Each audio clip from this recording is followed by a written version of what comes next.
Mateus 7, 7 a 11. Todos acharam? Amém? Diz assim a palavra do Senhor: Pedi e dar-se-vos-á, buscai e achareis, batei e abrir-se-vos-á. Pois todo o que pede, recebe, o que busca, encontra, e a quem bate, abrir-se-lhe-á. Ou qual dentre vós é o homem que, se porventura o filho lhe pedir pão, lhe dará pedra? Ou se lhe pedir um peixe, lhe dará uma cobra? Ora, se vós, que sois maus, sabeis dar boas dádivas aos vossos filhos, quanto mais vosso Pai, que está nos céus, dará boas coisas aos que lhe pedirem? Amém? Senhor, nós já oramos aqui por diversas vezes e vários motivos, mas nesse momento pedimos a Tua graça e a Tua iluminação, Pai, sobre a nossa mente e o nosso coração, para que possamos ouvir a Tua voz através da Tua palavra. Senhor, eu peço que o Senhor vença as minhas limitações e dificuldades e fale com o Teu povo nesta tarde ou posteriormente, se alguém porventura estiver ouvindo essa mensagem gravada. Meu Deus, abre o nosso coração, abre o nosso entendimento, nos desperte, ó Deus, para a importância e a urgência da oração. É o que nós oramos gratos a Ti no nome de Jesus. Amém. Queridos irmãos, esse pequeno texto que nós lemos fala sobre a perseverança na oração. E quem está nos ensinando isso é o próprio Senhor Jesus, no conhecido Sermão do Monte. O Senhor Jesus está ensinando os seus discípulos e ao povo algumas lições muito importantes, e neste ponto aqui, Ele está nos ensinando a sermos, de fato, perseverantes na oração. Uma doutrina que nós consideramos muito cara nas Escrituras é a doutrina da soberania de Deus, irmãos. Nós cremos na soberania de Deus, nós confessamos a soberania de Deus, e nós vivemos debaixo dessa soberania. E o que implica isso? O que significa Deus ser soberano? Ora, Deus ser soberano quer dizer que Ele governa e que Ele domina todas as coisas conforme Ele quer, da maneira que Ele assim deseja. Ele faz as coisas segundo os seus eternos conselhos e propósitos.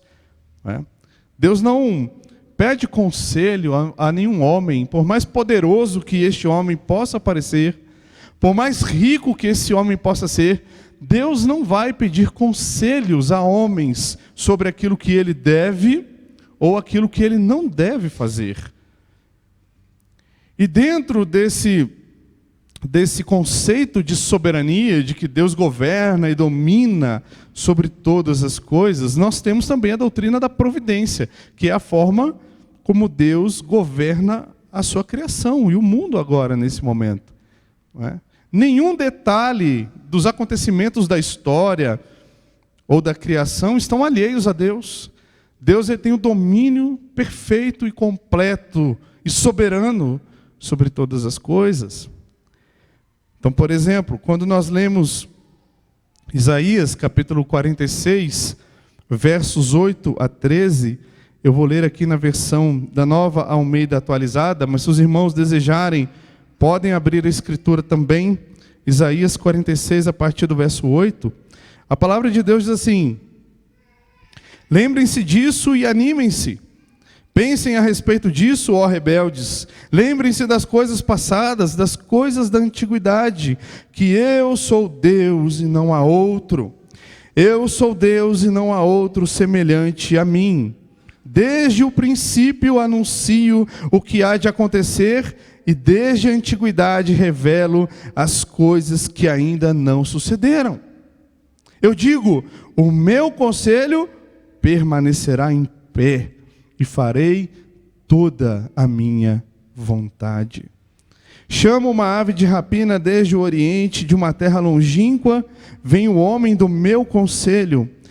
Eu o disse e também o cumprirei. Fiz este plano, também o executarei. Escutem vocês de coração obstinado, que estão longe da justiça. Faço chegar a minha justiça, e ela não está longe. A minha salvação não tardará. Estabelecerei em Sião o livramento, e em Israel a minha glória. Eis um pequeno trecho de um texto que fala sobre esse soberano conselho de Deus sobre todas as coisas, como Ele governa a história. Nada lhe surpreende, nada lhe escapa do domínio. Deus não é surpreendido por absolutamente nada, porque Ele não apenas vê ou prevê, Ele decreta e as coisas acontecem. Ele faz e Ele sustenta. Perdão. Então, diante dessa doutrina, muitos dizem assim: bom, se é assim, para que orar? Para que evangelizar? Não é? Se Deus já decretou todas as coisas conforme o bom conselho da sua vontade, se Ele tem o domínio de tudo nas mãos dele, da história, e de cada detalhe da história já está decretado, não é isso que está nesse texto? Faço conhecido o fim desde o princípio, e não apenas por uma visão futura, uma previsão, mas porque Ele cria o futuro. Ora, se é assim, por que orar? Irmãos, nós aprendemos em toda a Escritura, e especificamente com esse texto, o Senhor Jesus nos ensinando, que nós devemos orar, primeiro, porque a Escritura ordena, mas a oração, ela faz parte dos decretos na providência de Deus. E o que eu vou dizer aqui pode até parecer uma heresia, mas não é. Deus, Ele decretou a oração de forma que, se nós não oramos conforme a sua vontade, Ele não faz. Ele não age. A oração faz parte. Isso é maravilhoso. Deus determinou que nós, de uma forma misteriosa, apesar dele ser soberano, sim, dele decretar todas as coisas, sim, e de tudo estar sob o controle das suas mãos, o próprio Deus determinou que nós participemos dos seus planos por meio das orações. E isso é um incentivo para orar. E nesse texto que nós lemos, o Senhor Jesus está nos ensinando não apenas a orarmos, o ato da oração, mas nós sermos perseverantes, insistentes na oração. Então, o primeiro ponto que eu gostaria de destacar nesse texto que nós vemos é que nós devemos orar porque Deus ouve. E Deus responde às nossas orações. O Senhor Jesus diz, olha, pedi e dar-se-vos-á. No verso 7.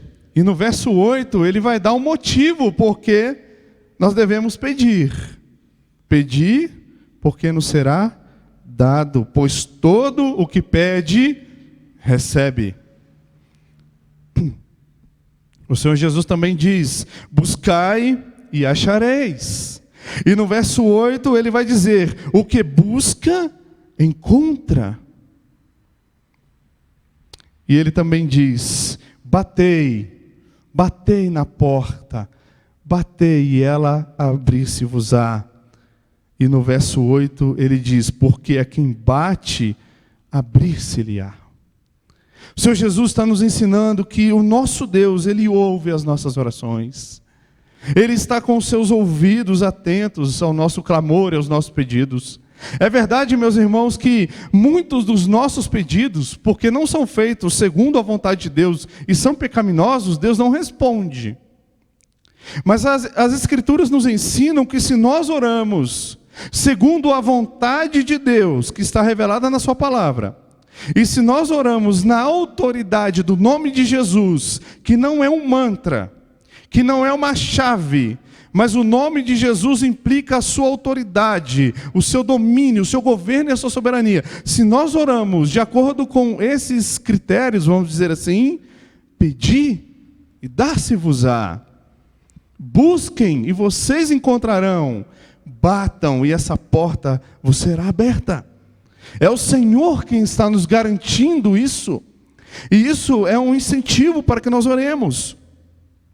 Em João, no capítulo 16, a partir do verso 23, os versos 23 e 24, o Senhor Jesus diz assim: olha, em verdade vos digo. E sempre que a Escritura diz em verdade, é porque isso é muita verdade. É para que nós prestemos muita atenção, porque isso é verdade verdadeira. Perdoe a redundância, mas é em verdade. Se pedirdes alguma coisa ao Pai, Ele vô-la concederá em meu nome. Até agora nada tendes pedido em meu nome. Pedi e recebereis, para que a vossa alegria seja completa. Então é fato, meus irmãos, que os nossos pedidos, se não são para a glória de Deus, e se não são de acordo com a sua vontade revelada, Deus não tem obrigação nenhuma de responder, e Ele não vai responder. E é verdade também que Deus responde às nossas orações, mas muitas das vezes, eu creio que talvez até a maioria delas, Deus Ele nos responda, mas não da forma como nós pensamos. Nós oramos, projetamos um desejo nessa oração, e Deus responde, mas muitas vezes Ele não responde exatamente da forma como nós pedimos. Outro detalhe que é importante também, nós percebemos na oração, é que a resposta de Deus muitas vezes também não é imediata.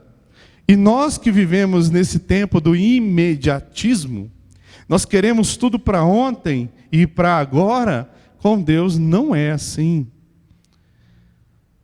Meus irmãos, na minha vida, hoje, estão acontecendo coisas que eu orei há 20 anos atrás. Há 30 anos. E talvez na sua vida também. Coisas que você orou há tanto tempo que você nem se lembra. E Deus tem te abençoado de orações de tão longe. Nós nos lembramos, por exemplo, do caso de Ana, a mãe de Samuel, nas Escrituras. Ela orou 25 anos para ter um filho. Então nós, muitas vezes que vivemos nesse tempo do imediatismo, da urgência, da emergência, tudo tem que ser feito agora, do meu jeito, da minha forma. Com Deus não é assim. O Senhor Jesus nos ensina: peçam e dar-se-vos-á, vos será dado.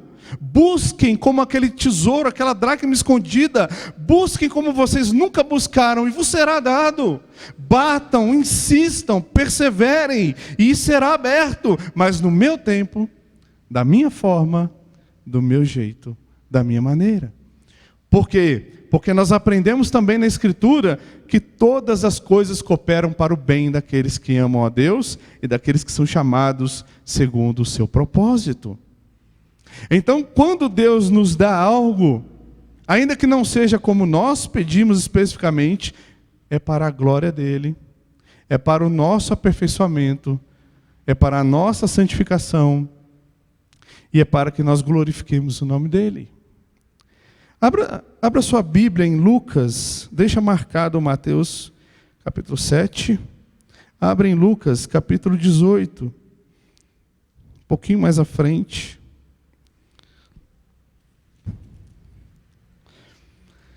Em Lucas 18, o Senhor Jesus vai nos contar uma parábola sobre essa perseverança, essa insistência na oração. O verso 1 do capítulo 18 diz assim de Lucas: disse-lhe Jesus uma parábola sobre o dever de orar. Então prestem atenção. A parábola fala sobre o dever de orar, o compromisso de orar, porém não apenas orar, nunca esmorecer, nunca desistir, nunca parar de orar. Verso 2 do capítulo 18 de Lucas: havia em certa cidade um juiz que não temia a Deus, nem respeitava homem algum. Havia também naquela mesma cidade uma viúva que vinha ter com ele, dizendo: julga a minha causa contra o meu adversário. Ele, por algum tempo, não a quis atender. Mas depois disse consigo: bem, Bem que eu não temo a Deus, nem respeito a homem algum. Todavia, como esta viúva me importuna, julgarei a sua causa para não suceder que, por fim, venha a molestar-me. Então disse o Senhor: considerai no que diz este juiz iníquo. Um homem que não temia a Deus, não tinha temor de Deus, não buscava a Deus. Um homem que não agia segundo aquilo que diz a palavra, mas mesmo assim, olha a consideração do Senhor Jesus. Verso 7. Não fará Deus justiça aos seus escolhidos, que a Ele clamam dia e noite, embora pareça demorado em defendê-los? Quantas vezes, irmãos, e por quantas situações, e talvez você esteja passando por isso agora. O Senhor não me ouve. O Senhor não me atende. As minhas orações não têm sido respondidas. Será que o Senhor se esqueceu de mim? Por que o Senhor está demorando em atender os pedidos da minha vida? E o Senhor Jesus está nos ensinando, é verdade, muitas vezes possa parecer demorado, mas o Senhor Jesus diz: porventura, não fará Deus justiça aos seus escolhidos? É uma pergunta retórica, é óbvio. É claro que Deus vai responder a nossa oração. É óbvio que o Senhor vai atender aos nossos clamores, ao nosso pedido. Clama a mim, responder-te-ei, anunciar-te-ei coisas grandes e firmes que não sabes. Jeremias capítulo 33. Irmãos, que grande Deus nós temos. Que glorioso Deus nós temos. Então voltando agora para Mateus, capítulo 7, é o segundo ponto. Nós devemos orar e insistir na oração, porque Deus é bom. Ele é Pai, mas Ele é um Pai amoroso, bondoso, misericordioso. Deus não é como nós. E tanto aqui em Mateus capítulo 7, quanto em Lucas 18, Jesus contrasta a maldade do homem e a bondade de Deus. Se um juiz mau daquele, para não ser importunado, respondeu ao pedido, à clemência daquela senhora, será que Deus, o nosso Pai amoroso, não vai nos responder? Ora, a pergunta é bastante óbvia. E o que Jesus quer nos mostrar é que nós, sequer imaginarmos ou pensarmos de que Deus se esqueceu de nós, é um pensamento ridículo. Porque se nós, que somos maus, sabemos dar boas coisas aos nossos filhos, verso 11. Se os nossos filhos pedirem pão, quem aqui tem coragem de dar pedra? De dar lixo para um filho comer? Se qualquer um dos nossos filhos tiver fome e pedir um alimento, qualquer pessoa em plena sanidade mental daria algo ruim para o seu filho.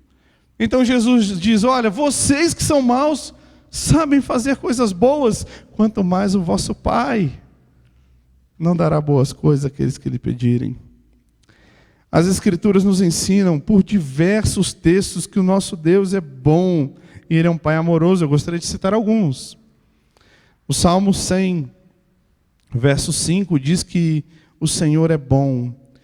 O Salmo 145, 9, o Senhor é bom para todos. Salmo 135, 3, louvai ao Senhor, porque o Senhor é bom. Salmo 86, 5, pois tu, Senhor, és bom e compassivo. Salmos 34, 8, provai e vede que o Senhor é bom. Naum, capítulo 1, verso 7, o Senhor é bom, é fortaleza no dia da angústia e conhece os que nele se refugiam. Diversos textos da Escritura nos ensinam que Deus é bom, que Deus ouve a nossa oração. E por isso nós devemos perseverar na oração, insistir. Não apenas orar, mas perseverar, continuar orando, buscando a Deus.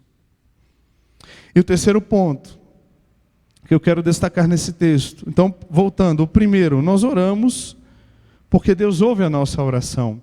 Em segundo, nós devemos orar porque Deus é um Pai bom, amoroso e misericordioso. E em terceiro lugar, Deus, por ser Pai, por ser bom, Ele deseja conceder coisas boas aos seus filhos. Não é?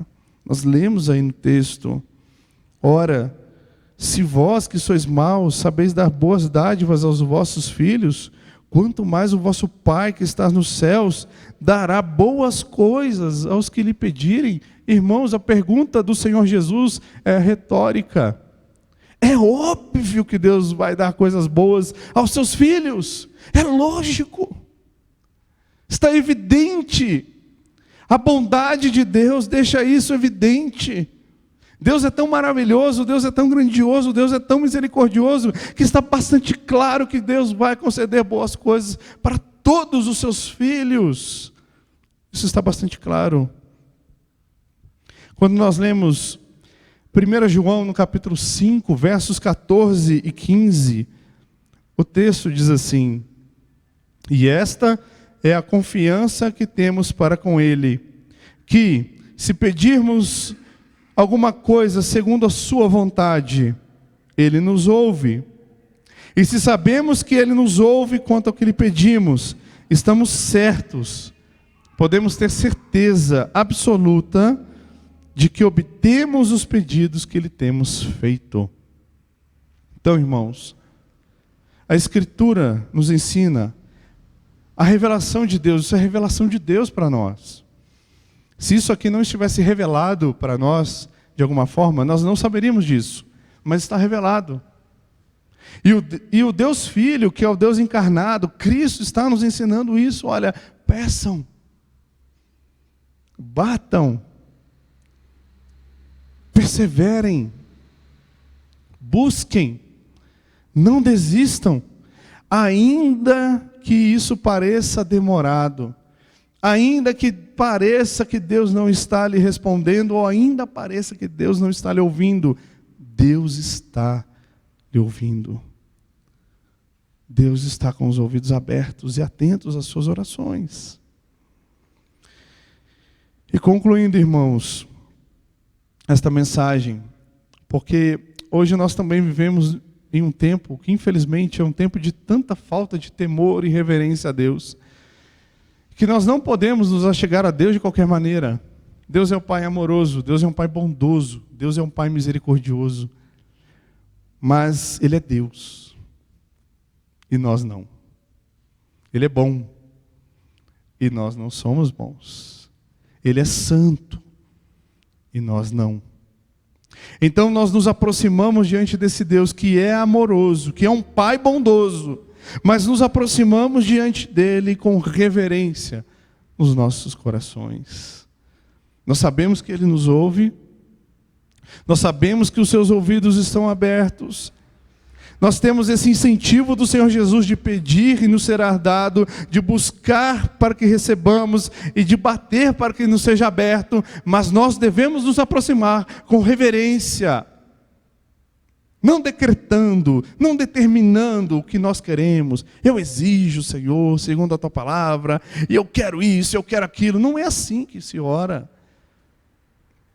Deus é santo. Então nós devemos nos aproximar dele com um profundo senso de reverência e temor. Conforme diz Eclesiastes capítulo 5, o Senhor está nos céus. Cuide dos teus pés quando entrares na presença de Deus.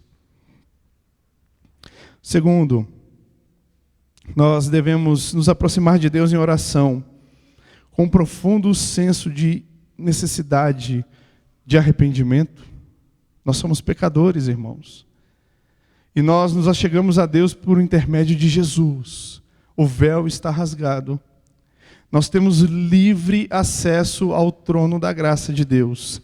Nós podemos desfrutar da plenitude da presença de Deus por meio de Jesus Cristo, mas com reverência e com esse senso profundo de necessidade de arrependimento. Terceiro, além da necessidade de arrependimento, com gratidão no coração, nós estamos na presença de Deus. Isso é um milagre extraordinário.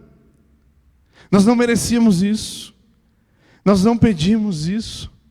E Deus nos concedeu esse privilégio maravilhoso através da pessoa do seu Filho Jesus Cristo, através do seu sacrifício. Que grande privilégio! Então nós chegamos à presença de Deus com gratidão no coração, como se dizendo assim: Senhor, mesmo que o Senhor não responda nenhuma das minhas orações conforme eu quero, mas só de estar na sua presença, de desfrutar disso, ouvir a sua palavra, isso é maravilhoso. Isso é grandioso, isso é poderoso, isso é um milagre. Não era para eu estar aqui, não era para nós estarmos aqui, irmãos.